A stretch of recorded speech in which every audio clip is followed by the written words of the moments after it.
Welcome into nighttime, everybody. We got a new coat of paint courtesy of Justice Covert. I'm your host, Patrick Previty. Alongside me is Matthew Bracker. Welcome into the show. Thank you, Patrick. You know, Nighttime was my first show I ever went on here at HTF, so it's pretty special to be coming on and hosting. Maddie Glass may have gone first round in the graduation draft, but there's still going to be a Maddie holding down the fort here at Nighttime. But let's get right into this top nine now. Yeah, top nine. So last season ended with Michigan raising the trophy, and this season began with Georgia Tech taking down number 10 Florida State. And 229 days in between that, Harbaugh took off for the NFL.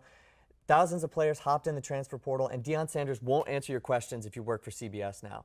But the most important development, and probably the most interesting part of next season, is that we are finally getting a 12-team playoff after so many years of wanting it.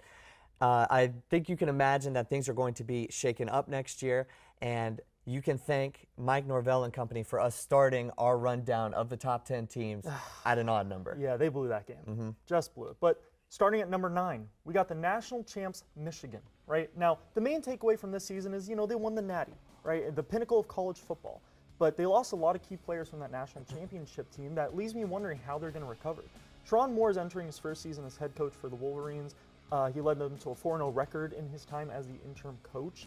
But he's going to have to deal with a depleted roster and coaching staff because, you know, as you know, Jim Harbaugh left for the NFL. He took Blake Corum with him. JJ to the Vikings. You know, 13 players left through the draft, which was an all-time program high. So now it's up to Donovan Edwards, who really stepped up, and Alex Orji, and their defense looks to be one of the best in the college. I think as long as they run this offense through Donovan Edwards and Alex Orji, I think that they can finish high. The only thing that they have to work on is the off-field issues with the whole Connor Stalions scandal. Yeah, that's going to be an issue, and also their schedule. Their schedule's super intense, obviously, with some of the Pac-12 teams coming over, but we're going to get into that a little bit later when we have our playoff picks. But right now, hopping into Penn State, they have been the redheaded stepchild to both Michigan and Ohio State over the past handful of years. Last season, their only losses came to Michigan and OSU before the Peach Bowl, where they ended up losing to Ole Miss. Those are the only 3 ranked teams that they played all year. That's just been the story of James Franklin and his time at Penn State. They haven't been able to win those specific games. Going into next year, they're going to get a shot at the big boys, and they're going to get a little bit of cushion because the playoff has now expanded to 12 teams. They will have their work cut out for them because Oregon and USC and Washington are no slouches. Obviously, UCLA is there. We'll see if they can end up being better, but they're no slouches either, all of those teams. So anything is possible, and you know what people don't really talk about is the fact that James Franklin signed a 10-year deal back in 2021. So he's got a few years left on that. He's locked in there. I personally think that they're ranked a little too high coming off that loss in the Peach Bowl, but it'll be interesting to see. You know, like you said, a lot of those Pac-12 teams are coming into the division. It's going to be a tight one, but moving on to number 7, I'm going to be talking about Notre Dame. And I feel like every season with Notre Dame it's a little hard to call, you know. But last season they finished 10-3 with a win in the Sun Bowl against Oregon State. Now they lost a lot of good talent to the portal in the draft, including a guy I really like in Audric Estime, a 5th-round pick to my Denver Broncos. Oh my gosh. I had to. And of course, you know, with the departure of quarterback Sam Hartman, Notre Dame will look to the former Duke quarterback Riley Leonard to lead this team. He had a pretty good season last year before the injury bug hit him, and I'm excited to see how well he does with this schedule because, as we all know, Notre Dame is independent, so, you know, conference play, it's not really a factor with them, right? When you take a look at the schedule, you see that they start their year on the road against number 20 Texas A&M, and then they face a FSU game later in the year, but, you know, I'm not really worried about them anymore. Well, we'll see how FSU ends up playing as the season progresses. That might not be something that I don't think we can count them out just yet. I understand their own, but they need to bounce back. Also, they got USC at the end of the year. Very interested in 2 ACC transfer quarterbacks coming to Notre Dame. At the end of the day, you were going to want to see like some more progress and a better scenario than it was for Sam Hartman last year. If there is a newfound hope category in college football, Ole Miss would be one of the teams that is in it. Lane Kiffin has those boys ready to take on the same challenge that James Franklin and Penn State are going to face.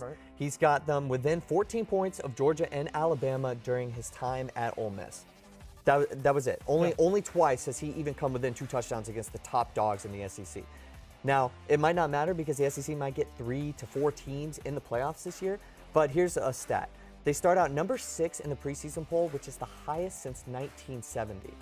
Archie Manning was the quarterback then. So I don't know if they're going to be able to hold up against some of the talent in the SEC, especially because Texas is top 5 in the country preseason, and I just don't really see Ole Miss lining up against them. But taking a look at their schedule, they still got Georgia, LSU, Oklahoma. It's all ranked teams and ranked matchups, but I think some of that is doable at the end of the day. Yeah, that second half of the schedule is going to be tough for them.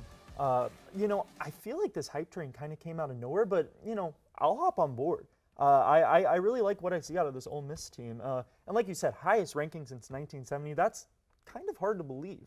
But the college football playoffs. Preseason rankings. Yes, preseason rankings. Yeah. But the college football playoffs, as you said, it makes anything possible. But moving on to number 5, we have the Sabanless Tide, right? Now, obviously, it was the biggest story this offseason. The king of college football was finally put to rest as Nick Saban announced his retirement from coaching after NIL apparently became too much for him. This led to panic mode in Tuscaloosa as the front office searched for a new coach and players headed to the portal.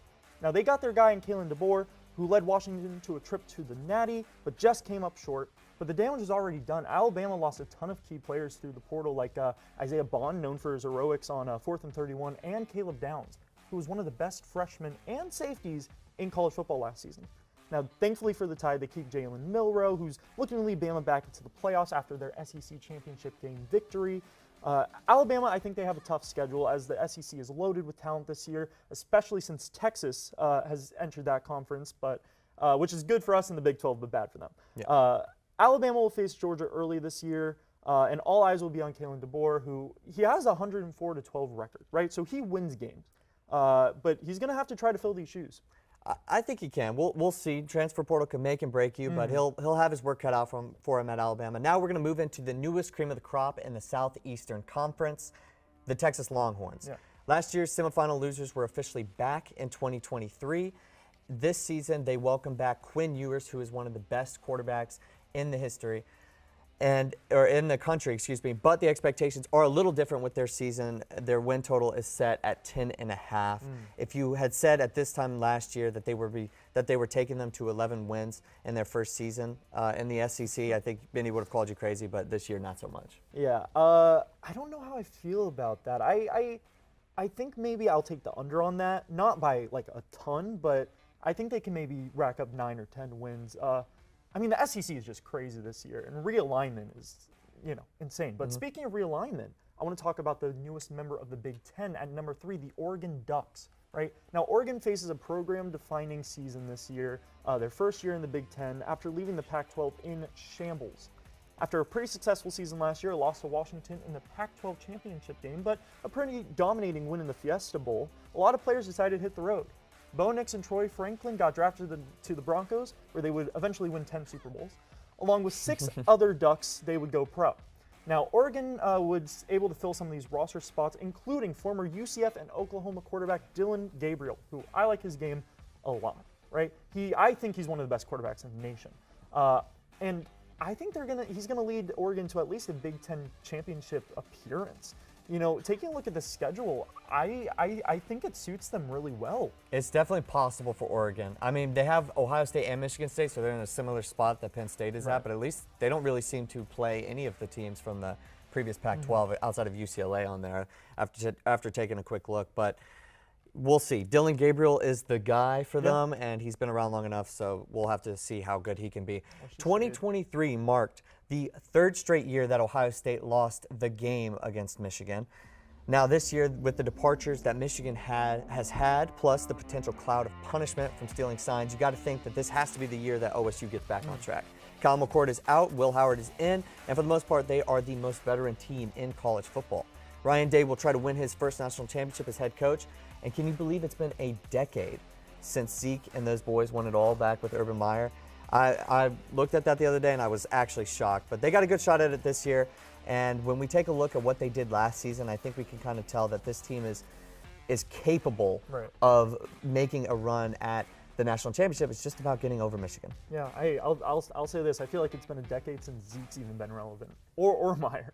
But maybe it's going to be an interesting, to see this veteran strategy play out for sure. And Michigan, they got a lot of issues this season, but we'll see what they can do. But finally, our #1 team, who else but the Georgia Bulldogs. They're coming into this year as the best team in the country after an insane blowout win against FSU in the Orange Bowl, 63-3, which is the largest margin of victory in bowl game history. Now, they played a lot of backups in that game, but still. Carson Beck returns to a team that looks to make a push to the college football playoffs, but they suffered some big losses to the transfer portal. However, they landed the top recruiting class in the nation, really bolstering up this defense. They landed 4 5-star defensive players. So I think this sets them up for the future, and that's kind of important because there's been a lot of off-field incidents with Georgia, and I really think Kirby Smart has got to take control of this locker room and honestly protect some of these kids. Definitely. They have their work cut out for them as well, despite being 2-time national champs in the last 3 years. But that's all the time that we have for the Around the College Football segment. Up next is Andrew Greig talking about the UCF football team and their preview for this upcoming season. Stay tuned.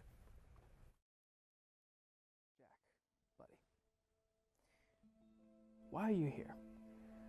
I don't really understand why I'm here. I got called a delusional fan. I just don't understand why I'm delusional if I think Kirk Cousins had the best mustache in the league. Well, Jack, buddy, I don't want to be the one to tell you this, but I don't think anybody looks cool in handlebars. But they're back, man. They're back. They're not. They're not. Sometimes you just got to face the hard truth. It's right there in front of you. All these people, they're calling you delusional, but sometimes you got to worry about, am I projecting? Is it me? And in this Let me case, tell you something, bud. It could never be me. Anything I say is factual and truth, and that's why the Vikings are going 16-1 this year. Organization, you have to look at your roster and say, I've had Kirk O'Thuggins for 6 years. Maybe it's time to move on. There is no moving on from Kirk Thuggins and Justin Jefferson. Do you think that maybe this all started just because of a little disappointment? Nothing has started. This is how I live, and I am not.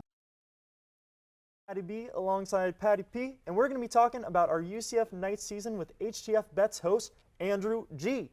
Okay, Andrew Greig, how are you? I'm doing good. Thanks for the very interesting intro. I really appreciate it. Awesome, awesome. Well, as you know, UCF opens their season against New Hampshire, and while knock on wood, it'll hopefully be a blowout win for our Knights, I think that there's a lot of questions surrounding this team, so that's what we're going to do. We're going to talk some hard-hitting questions about the UCF Knights this season. Starting off with, Andrew, what do you think fans can expect this year from the Knights? The fans can definitely expect an interesting year this season. No matter if it goes, like we have ups and downs, we'll definitely have a good recruiting class, as we are set to have our best transfer class and just overall recruiting class this season, ranking at 34 and 22 respectively.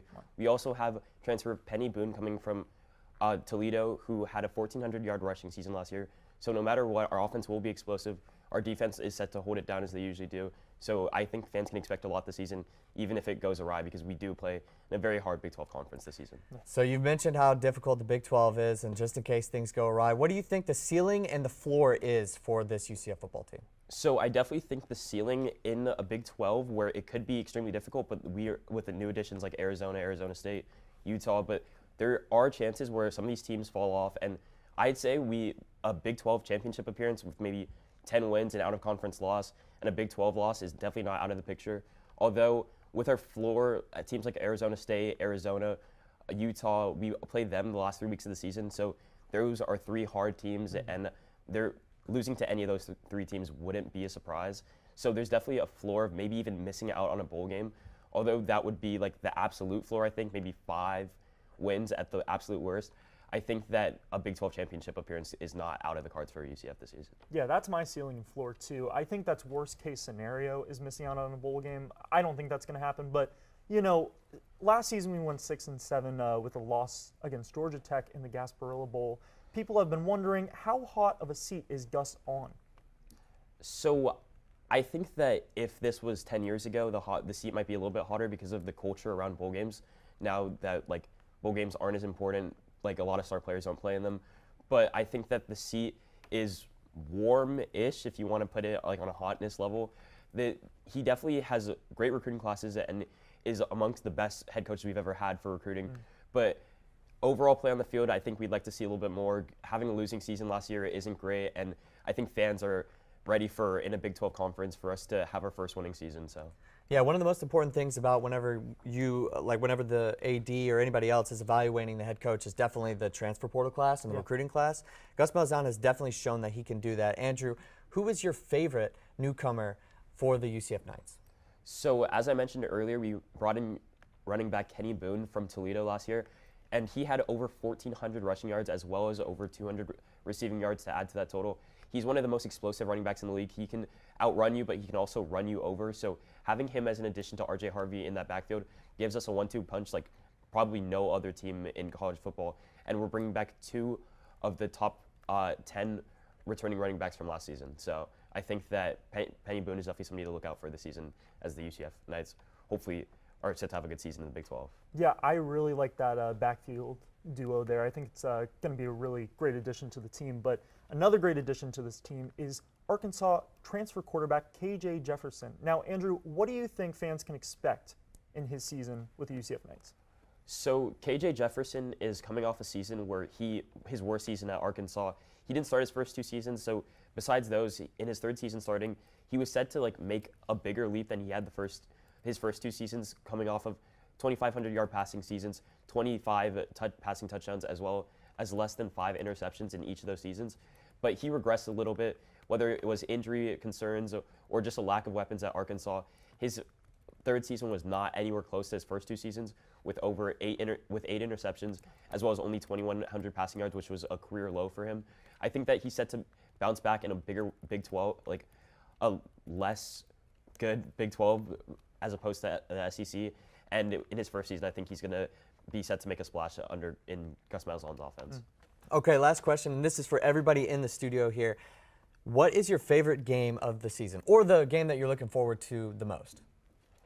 So for me, it'd have to be the Colorado game. Hopefully it's going to be a night game, but looking at the schedule, those teams could both walk into this game at 4-0, and it could have major Big 12 implications, as both of these teams are hopefully vying for a Big 12 championship game appearance. So depending on how this game goes, this could be one of the games where you look back at the end of the season and you're like, if we would have won that game, we could have been in the Big 12 championship game, as well as like possibly a playoff berth because of it. So this is definitely one of the games where I'm most excited for, and it comes early in the season. So it might not be make or break, but definitely one of the games that I'm most excited for. Yeah, so I kind of went in a very similar direction. I said Utah, the Black Friday game, the day after Thanksgiving. I chose the UCF-Utah game because if UCF is actually in any contention to make it to the Big 12 championship game, they'll probably have to go to Utah at some point and beat them, or go through Utah, I should say. And I think that game would be one of the better matchups late in the season. They'll probably get a chance to play them twice. I mean, Oklahoma State is right around there too among Colorado, but yeah, I think this Utah game, if UCF is at any sort of good point in the season, will be one of the better games. And that could even be a college game day kind of thing. But, well, wait, no, it's on a Friday. So I completely take that back. But I think it would be good. It's a good thought. Maybe a game of the week rather, but you get what I'm trying to say. Yeah, of course. Yeah. That'll be a... Maybe the UCF-Colorado game could be game day 1. I wouldn't be surprised, truthfully. Yeah. Depending on how we start the season, of course. But I think that Utah game is going to be a really telling test for us. But my favorite game on the season might be this Florida one. UCF going over to Gainesville. I think it's going to be a tough challenge with Graham Mertz, but in-state rivalry. I think it could be a fun one for sure.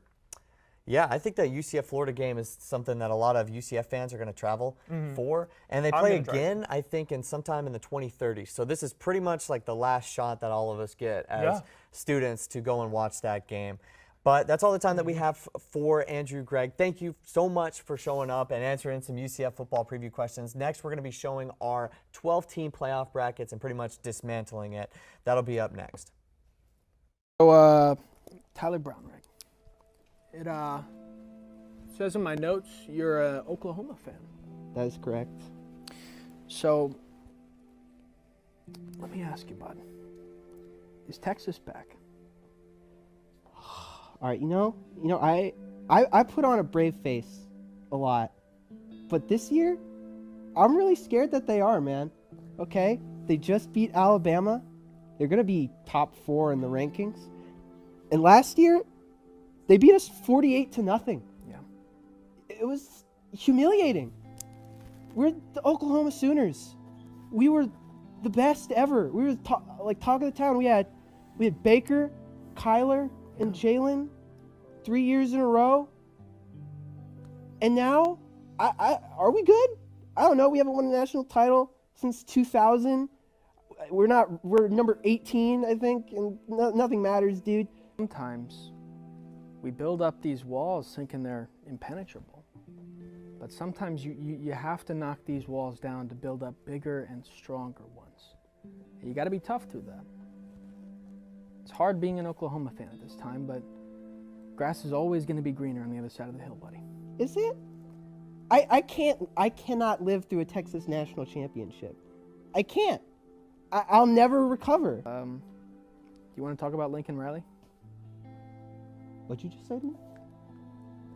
And welcome back to Nighttime for segment 3. We are back, and we are going to be taking a look at our playoff predictions, our brackets, and kind of debating them, tearing them down a little bit. Yeah, so there's a couple things that we need to discuss right before we get into the bracket, and that is just the formatting of the seeding. So the big buzz phrase this year has been seeding over rankings. Right. They will not match, and they will not equal each other towards the end of the year. So when you got a team that's ranked second in the nation, they might not actually be seeded second. They might be seeded fifth because they don't win their conference. So the automatic bids go to the top 4 teams that have won their conference, the top 4 ranked teams. They're not auto bids that are connected to each conference, so it could be a group of 6 team like a Boise State if they were ranked that high regardless. But it's kind of confusing, but essentially it will probably, for the first handful of years, just go to the ACC, Big 12, Big 10, and SEC. Right. So it'll be those 4 teams, those 4 conference winners in the top 4. And then you have at-large bids 5 through 12,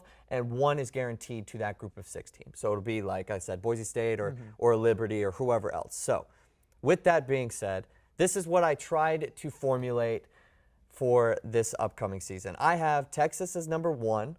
I have them at number 1 because they're going to win the SEC. That's why I have them there. And they play Michigan out of conference, so I don't really see them like being under any other conference champion. Okay. Like Ohio State, which is my second team. I have Ohio State. I don't know exactly who they're going to lose to at some point, but I don't really know if they're going to run the table.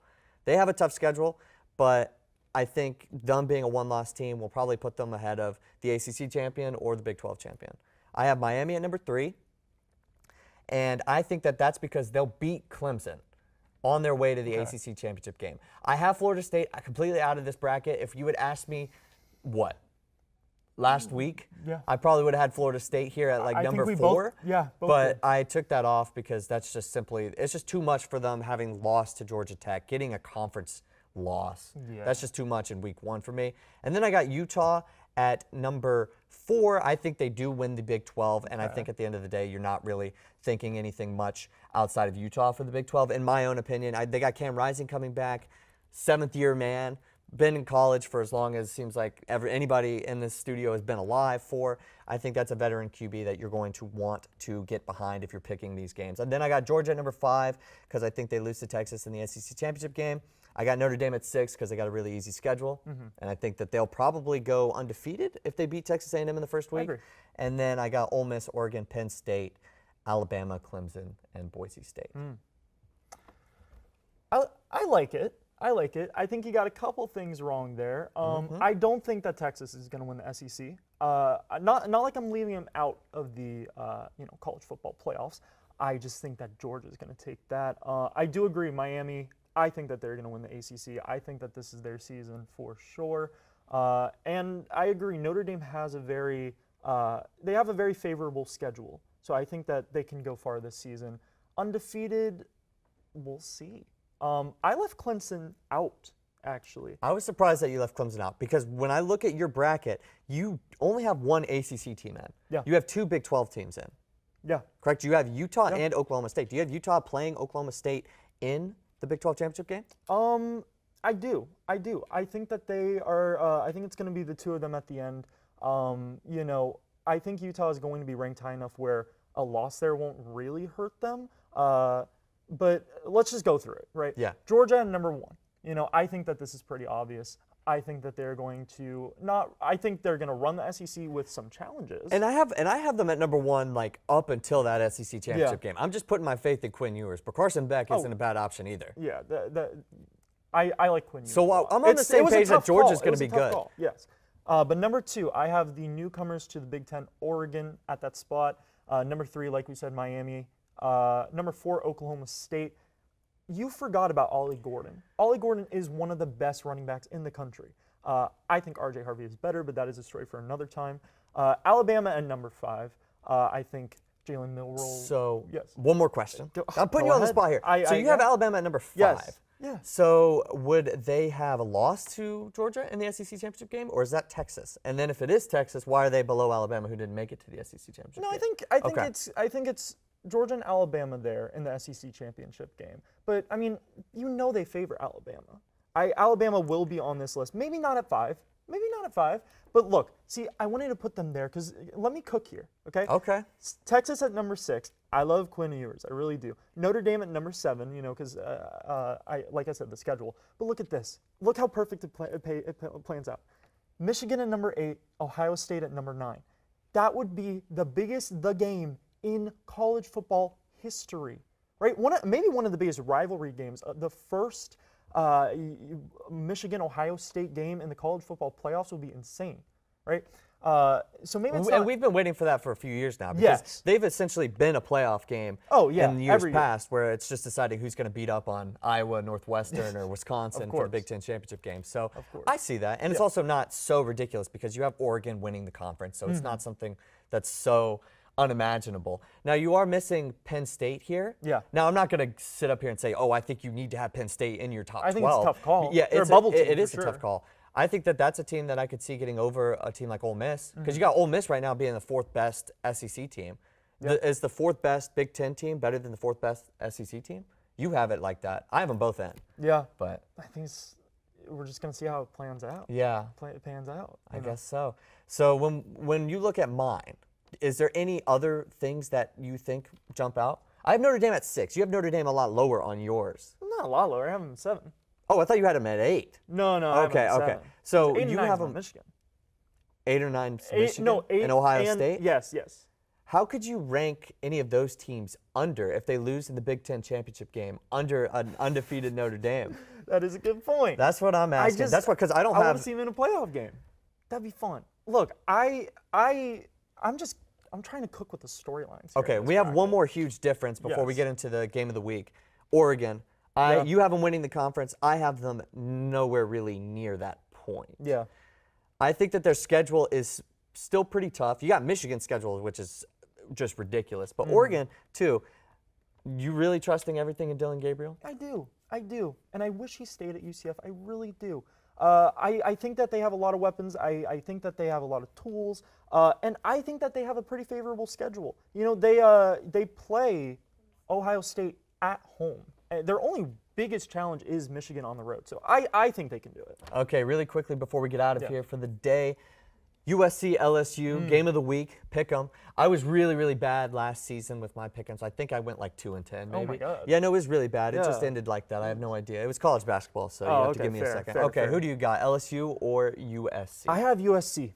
I'm actually in full agreement with that. Yeah, I like Miller. I got USC and they cover. Yeah, no, me too. I like Miller Moss a lot.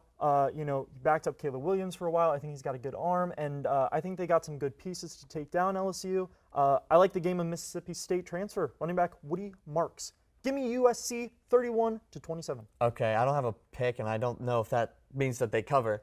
But still, thank you so much to Andrew Greig for joining us, and you did a great job for the first show. Thank you. This has been, I'm Patrick Previty. This is Matthew Bracker. This has been Nighttime. We'll see you next time.